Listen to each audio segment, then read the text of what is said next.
नमस्कार, SDV news देख रहे हैं। मैं हूं आपके साथ अर्जुन खजूरिया। अविश्वास प्रस्ताव पर जैसे ही भाषण देने के लिए प्रधानमंत्री नरेंद्र मोदी उठते हैं, भाषण शुरू करते हैं, उसी समय विपक्ष के सांसद या फिर यूं कहा जाए कांग्रेस पार्टी जिसको अपना सर्वे सर्वा मानती है, राहुल गांधी, वो वहां से उठ करके चले गए।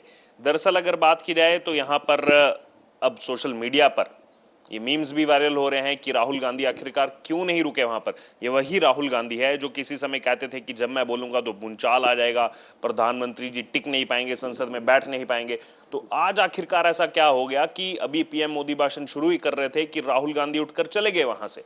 आखिरकार क्यों नहीं सुन पाए प्रधानमंत्री नरेंद्र मोदी को।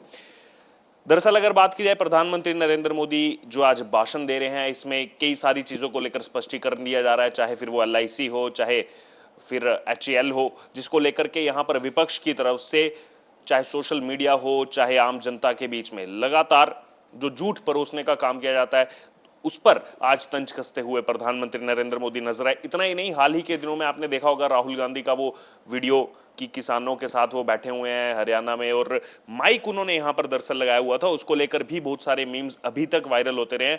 उसको लेकर भी प्रधानमंत्री नरेंद्र मोदी ने जिक्र किया कि कैसे जाकर के वो वीडियो शूट करते हैं यहाँ पर माइक लगा करके। और कहीं ना कहीं अगर बात की जाए यहाँ पर और भी कई चीज़ों पर स्पष्टीकरण दिया गया। एचएएल को लेकर कहा गया। एलआईसी पर हाल ही में आपने देखा होगा कि गौतम अडानी के साथ जोड़ करके एलआईसी के लिए काफ़ी सारी चीज़ें कही गई कि एलआईसी को डुबा दिया, एलआईसी को बेच दिया। उसको लेकर भी यहाँ पर पीएम मोदी ने तंज कसा और कहा कि सोशल मीडिया में आपके दरबारी भी काफ़ी जो है वो दुखी इस समय नज़र आ रहे हैं।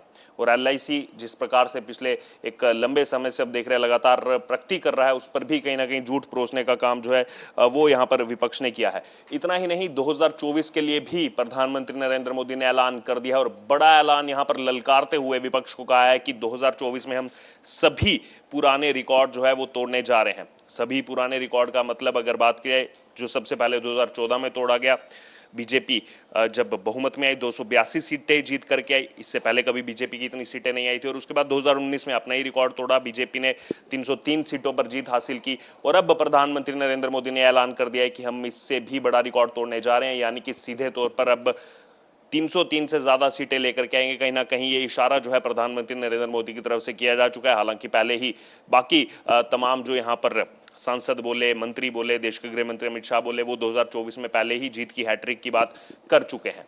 बहरहाल इसी बीच यहाँ पर अगर बात की जाए, और भी कई सारे मुद्दे जो हैं वो पीएम मोदी की तरफ से उठाए गए। शुरुआत की गई कि ये बार बार कहते हैं पीएम मोदी की कब्र खुदेगी। ये सब चीज़ों का जिक्र भी प्रधानमंत्री ने किया और बताया कि किस प्रकार से पिछले कुछ समय से वो देख रहे हैं जो भी भाषा शैली का उपयोग यहाँ पर किया जा रहा है विपक्षी नेताओं की तरफ से, उस पर कई सारे सवालिया निशान जो है वो यहाँ पर प्रधानमंत्री की तरफ से खड़े किए गए। इतना ही नहीं, फिर आगे उन्होंने ये भी कहा कि कहते हैं कि भगवान बहुत दयालु हैं, भगवान की मर्जी होती है कि वो किसी ना किसी माध्यम से अपनी इच्छा की पूर्ति करें। फिर आगे वो उन्होंने कहा कि 2018 में ईश्वर का आशीर्वाद था, वो अविश्वास प्रस्ताव लाए थे, तो वो भी उन्होंने जिक्र किया कि जब भी अविश्वास प्रस्ताव लाते हैं तो हमारे लिए अच्छा ही होता है। और 2018 में भी जब अविश्वास प्रस्ताव आया था, उसके बाद प्रधानमंत्री नरेंद्र मोदी ने जब भाषण दिया था तो उसमें जिक्र किया था कि 2023 में दोबारा से अविश्वास प्रस्ताव को लाएंगे। और ठीक वैसा ही हुआ, वो भविष्यवाणी एकदम सटीक बैठी पीएम नरेंद्र मोदी की। 2023 में दोबारा से अविश्वास प्रस्ताव को लाया गया और अब सीधे तौर पर सब जानते हैं कि जो भी इसमें चर्चा हुई, कहीं ना कहीं विपक्ष ये देखना चाहता था कि आखिरकार हमारी संख्या कितनी है, हमारे साथ जो 26 दलों की हम बात कर रहे हैं वो हमारे साथ हैं या फिर नहीं। क्योंकि सरकार की अगर बात की जाए तो उनके केवल बीजेपी के ही 300 से ज़्यादा सांसद हैं, वो तो टस से मस भी नहीं होने वाले। बहरहाल इसी बीच अगर बात की जाए तो ये कहा उन्होंने कि विपक्ष के प्रस्ताव पर 3 दिनों से यहाँ काफ़ी चर्चा हुई है। विपक्ष जो है गंभीरता के साथ सदन की कार्यवाही में हिस्सा लेता। सत्र की शुरुआत के बाद से ही अगर उसको गंभीरता दिखानी थी, लेकिन बीते दिनों इसी सदन ने, दोनों सदनों ने, फिर उन्होंने कई सारे बिलों का यहाँ पर जिक्र किया। Jan Vishwas bill, medical bill, dental commission bill, आदिवासी bill, digital data protection bill. इसके बारे में कहा कि ये कई सारे महत्वपूर्ण बिल जो हैं उसको पारित किया गया। ये ऐसे बिल थे जो मछुआरों के हक के लिए भी थे। सबसे ज़्यादा लाभ केरल को होना था। देखिए यहाँ पर तंज कैसे कसा जा रहा है कि ये सबसे ज़्यादा लाभ जो है वो केरल को होना था, लेकिन जो केरल से सांसद आते हैं उन्होंने इसमें हिस्सा नहीं लिया, उन्होंने इसमें कोई रुचि नहीं दिखाई, कोई गंभीरता से नहीं लिया, उन पर राजनीति हावी थी। अब देखिए केरल से कौन आता है, वैसे तो कम्युनिस्ट पार्टी का दबदबा है, लेकिन राहुल गांधी जो है वो भी वायनाड से आते हैं। वो भी केरल से ही आते हैं। तो ये इनडायरेक्टली वे से कहीं ना कहीं तंज कसा गया राहुल गांधी पर, जो उस समय वहां पर मौजूद नहीं थे, पहले ही उठ करके चले गए थे। बहरहाल इसी बीच उन्होंने ये भी कहा कि युवाओं के लिए जो है नई दिशा दिखाने वाला बिल था, हिंदुस्तान को साइंस पावर बनाने की दिशा में बढ़ाने वाला बिल था, डिजिटल डेटा प्रोटेक्शन जो है वो युवाओं से जुड़ा हुआ है, और भी तमाम बातें कही गई कि गांव, दलित, गरीब, पिछड़ों के लिए बिल थे। इसमें किसी ने भी कोई रुचि नहीं दिखाई। बहरहाल इसके बाद आगे उन्होंने कहा कि आपको गरीब की भूख की चिंता नहीं है, केवल सत्ता की भूख जो है वो आपके दिमाग पर सवार है। आपको जो है देश के युवाओं के भविष्य की बिल्कुल भी परवाह नहीं है, अपने राजनीतिक भविष्य की केवल चिंता है। एक दिन सदन चलने भी दिया तो किस काम के लिए आप जुटे, तो अविश्वास प्रस्ताव पर जुटे। बहरहाल लगातार यहाँ पर प्रधानमंत्री नरेंद्र मोदी का भाषण चलता रहा और इसी बीच जो है वो प्रतिक्रिया सामने से भी देखने को मिली। फिर आगे उन्होंने कहा कि किसी भी देश के जीवन में जो है इतिहास के एक समय ऐसा आता है जब वो पुरानी बंदिशों को तोड़कर एक नई ऊर्जा और उमंग के साथ, नए सपनों, नए संकल्प के साथ जो है आगे बढ़ता है। फिर आगे उन्होंने कहा ये टाइम पीरियड बेहद अहम है। और उसके बाद दरअसल अगर बात की जाए तो ये भी उन्होंने कहा कि ये जो अविश्वास प्रस्ताव है इसकी आड़ में कहीं ना कहीं जनता का आत्मविश्वास तोड़ा गया है विपक्ष की तरफ से। और आगे कहा कि सदन में बैठे हर आदमी की जिम्मेदारी है कि देश की आशा आकांक्षा के मुताबिक जो काम करना चाहता है उसको वो अवसर यहाँ पर मिलना चाहिए। फिर उसके बाद उन्होंने विदेशी निवेश को लेकर भी जिक्र किया कि रिकॉर्ड विदेशी निवेश यहाँ पर आ रहा है। इसी बीच केंद्रीय वित्त मंत्री निर्मला सीतारमण का जिक्र किया, जो हम आपको पहले भी बता चुके हैं, जो उन्होंने बताया कि किस प्रकार से यहाँ पर इकॉनमी में हम आगे बढ़ रहे हैं। और ये भी पीएम मोदी ने कहा कि हम तो बात कर रहे हैं थर्ड नंबर पर आने की। जैसे कुछ दिन पहले उन्होंने कहा था कि अगर दोबारा से एनडीए आती है तो अब हम तीसरे नंबर की अर्थव्यवस्था बनेंगे।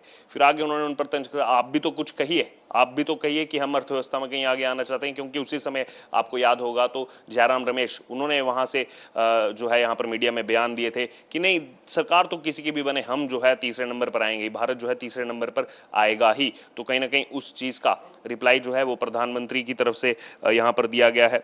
फिर आगे उन्होंने कहा कि देश के मंगल पर आपने काले कपड़े पहने, इसका भी धन्यवाद। वो काले टीके का उन्होंने जिक्र किया कि कभी भी कहीं हम जाते हैं तो काला टीका ज़रूर लगाते हैं। और देखा होगा हमने कुछ दिन पहले जब विपक्षी सांसद आए तो उन्होंने काले कपड़े पहने हुए थे, उसका जिक्र पीएम मोदी ने किया कि इनके अंदर जो विश्वास और घमंड इनकी रगों रगों में रच बस गया है, वो जनता के विश्वास को कभी देख नहीं पाते हैं। फिर आगे कहा गया कि ये जो शुतुरमुर्ग अप्रोच है इसके लिए देश क्या कर सकता है। पुरानी सोच वाले लोग कहते हैं कि जब भी कोई शुभ कार्य होता है, जब भी कोई मंगल कार्य होता है तो उस समय बच्चा साफ सुथरा होता है तो काला टीका लगा देते हैं। आज जो देश का मंगल हो रहा है, वाहवाही हो रही है, वो पूरी दुनिया देख रही है और पूरी दुनिया वाहवाही करती भी है। और वही जिक्र उन्होंने किया, आज तो पूरी दुनिया वाहवाही हमारी कर रही है और आपका धन्यवाद करता हूं कि काले टीके के रूप में आप काले कपड़े में सदन में आकर आपने इस मंगल को निश्चित करने का काम यहाँ पर किया है।